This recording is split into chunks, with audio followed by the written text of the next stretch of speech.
Hello guys, Python की इस series में हम अब सीखेंगे कि हम अपने खुद के फंक्शंस कैसे क्रिएट कर सकते हैं। इससे पहले आपने देखा था इंपोर्ट मैथ, इंपोर्ट रैंडम करके हमने यूज किया था।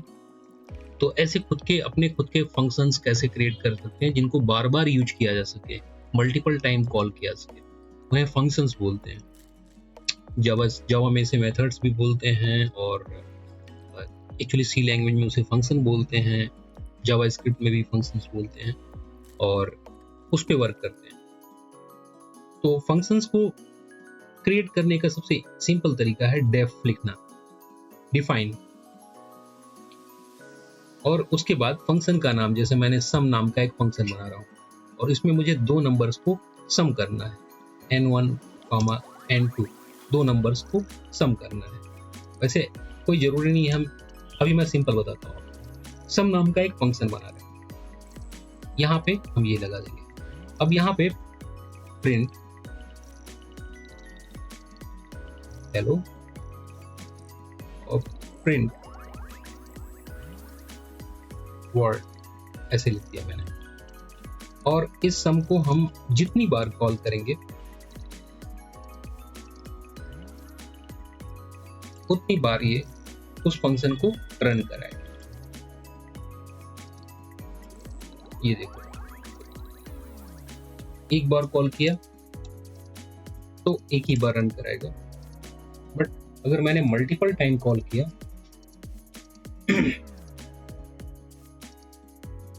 तो वो मल्टीपल टाइम रन करेगा।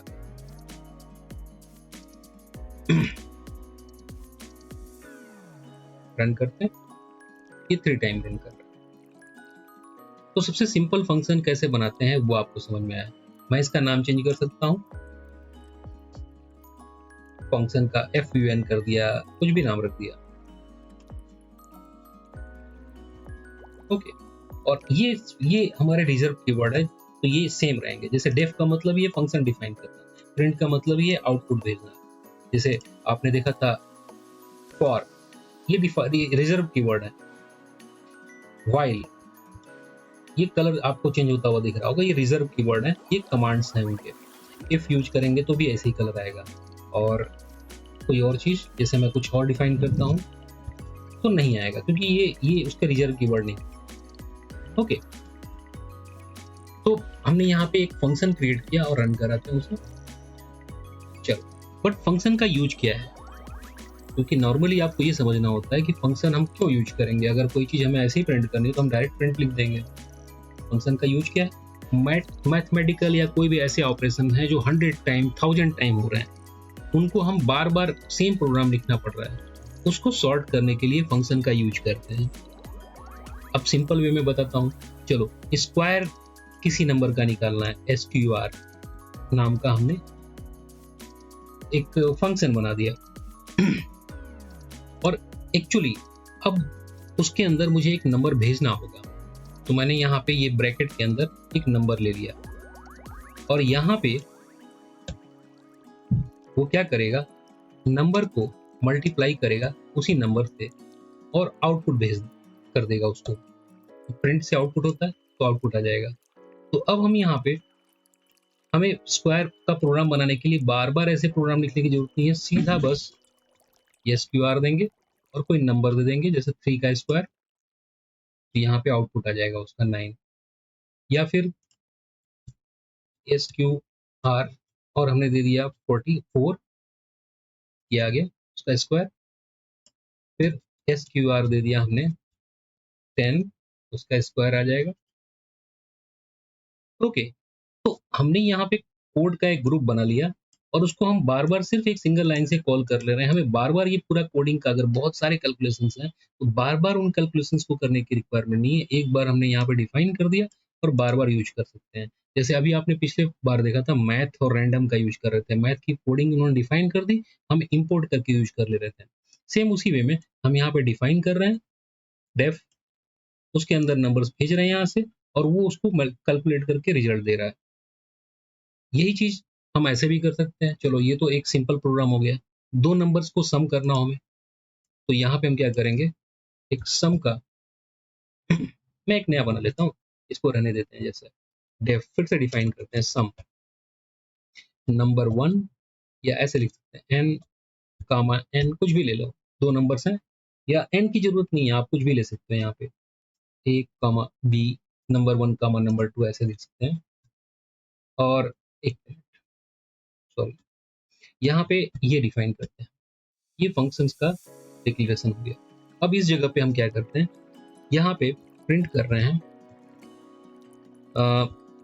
सम ऑफ नंबर्स इक्वल्स, और इस जगह पे हम चाहे तो यहाँ पे इसको कैलकुलेशन ऐसे भी कर सकते हैं, c equals a plus B, तो c को हम यहाँ प्रिंट कर सकते हैं इस जगह पे। तो अभी तक हमने स्क्वायर को कॉल किया था, चलो ठीक है, स्क्वायर को मैं यहाँ पर डाल देता हूँ ऊपर वाले पोर्शन में। अब हम सम को कॉल करते हैं, वैसे इसे हम कहीं से भी कॉल कर सकते हैं, ऐसी कोई प्रॉब्लम नहीं है। तो दो फंक्शन हमने डिक्लेयर कर दिए, स्क्वायर को यहाँ कॉल कर रहे हैं, सम में हम दो नंबर दे रहे हैं, और अब रन करते हैं तो ये आ रहा है।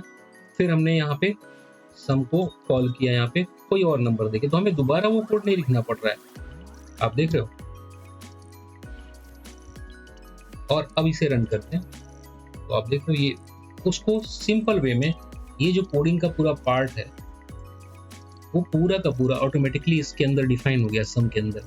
डेफ मतलब डिफाइन करना, और अब उसको हम यूज करते हैं, ये फंक्शंस बोले जाते हैं।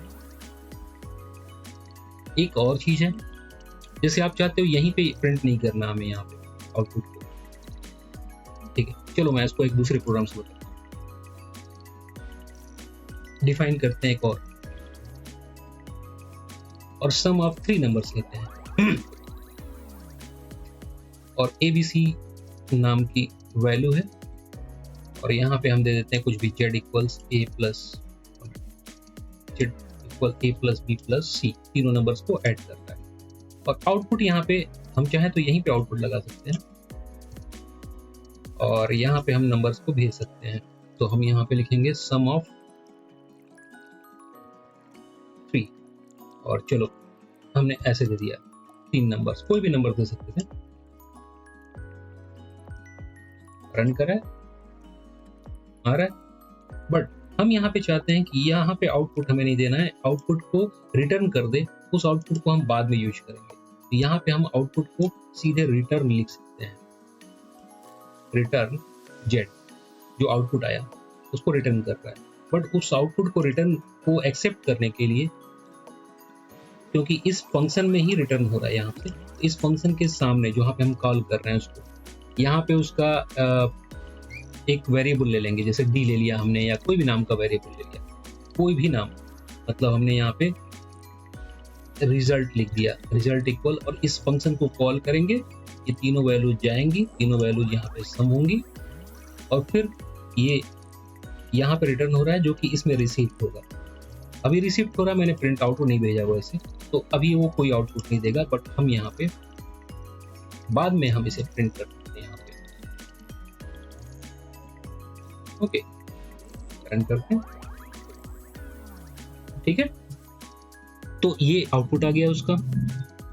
अब चलो यहाँ पे क्या हो रहा है कि इतने सारे फंक्शंस हमने डिफाइन किया, इससे आपको बहुत सारी चीजें समझ में आई होंगी।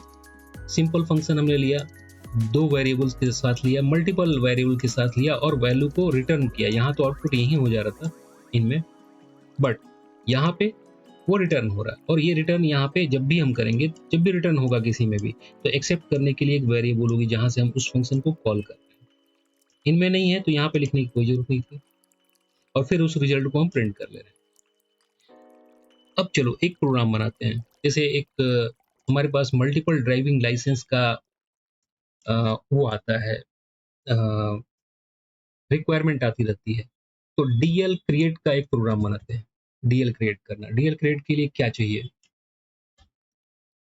नेम ले लेते हैं और एज लिख देते हैं, किस एज में बनी थी, उस पर्सन का डेट ऑफ बर्थ लिख सकते हैं हम चाहे तो, डेट ऑफ बर्थ, और किस डेट में डीएल क्रिएट हो रहा है, एज नहीं लिखते हैं, डेट ऑफ बर्थ होता है उसमें, ओके, और किस डेट में ड्राइविंग लाइसेंस क्रिएट हो रहा है वो चीज। तो यहाँ पे हम क्या करते हैं, अब हम डीएल क्रिएट हो रहा है तो हम यहाँ पे क्या करेंगे, डीएल क्रिएट, अब मल्टीपल लोगों की यहाँ पे हम नाम दे देते हैं,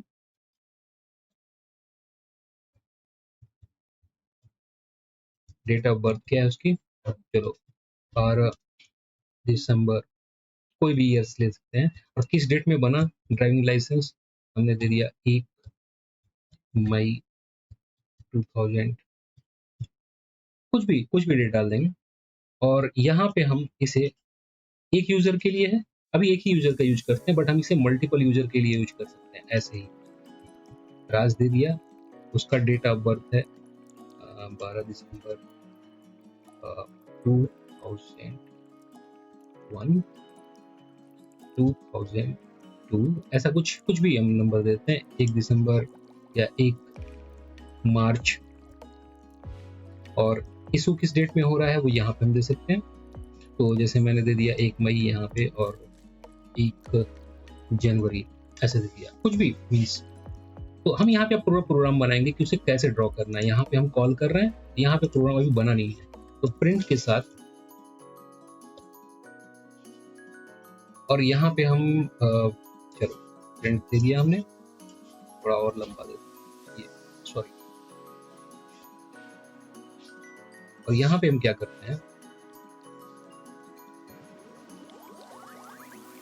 फर्स्ट ऑफ ऑल टाइटल देते हैं,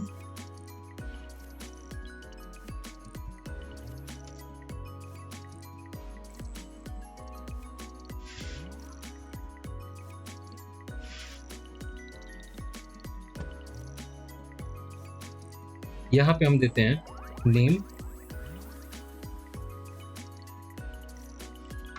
और इस जगह पे नेम को प्रिंट करते हैं। यहाँ पे देते हैं हम डेट ऑफ बर्थ, और डेट ऑफ बर्थ को प्रिंट करते हैं, और इस जगह पे हम देते हैं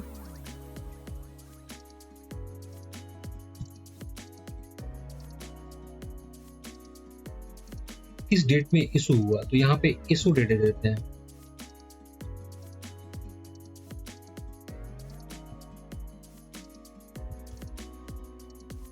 ओके, तो अब ये सारा डेटा एक ही फंक्शन हमारा इन सभी के लिए काम करेगा। अब इसे रन कराते हैं, तो आप देखोगे यहाँ पे ये पूरा फंक्शन रन कर रहा है। और अगर हम ये चाहते हैं, यहाँ पे एक एज नाम की वैल्यू देते हैं, जैसे इस पर्सन की एज है 21 और दूसरे वाले पर्सन की एज है 15, ऐसा कुछ भी मान लो आप। तो चलो यहाँ पे हम 15 के लिए हम यहाँ पे दे देते हैं, चलो 2007। ओके, तो अब यहाँ पे हम ये चेक करना चाहते हैं कि अगर उस पर्सन की एज 18 से अधिक है या बराबर है तभी डीएल इशू होगा। तो यहाँ पे हम एक लॉजिक लगा सकते हैं, इफ एज अधिक है या बराबर है 18, इन दैट केस ये पूरा प्रोग्राम ये काम करेगा। इसको थोड़ा सा हम इधर कर देंगे जिससे वो उसके अंडर में आ जाए, और अगर नहीं है इल्स, तो नहीं होने पे वो सीधा प्रिंट करेगा डीएल नॉट अप्लीकेबल, ऐसा कुछ, ड्राइविंग लाइसेंस नॉट अप्लीकेबल, और किस यूजर के लिए है तो उसका नाम प्रिंट कर देते हैं हम यहाँ पे। ओके, तो इन दैट कंडीशन अगर ऐसा कुछ है तो ये नोटिस देगा।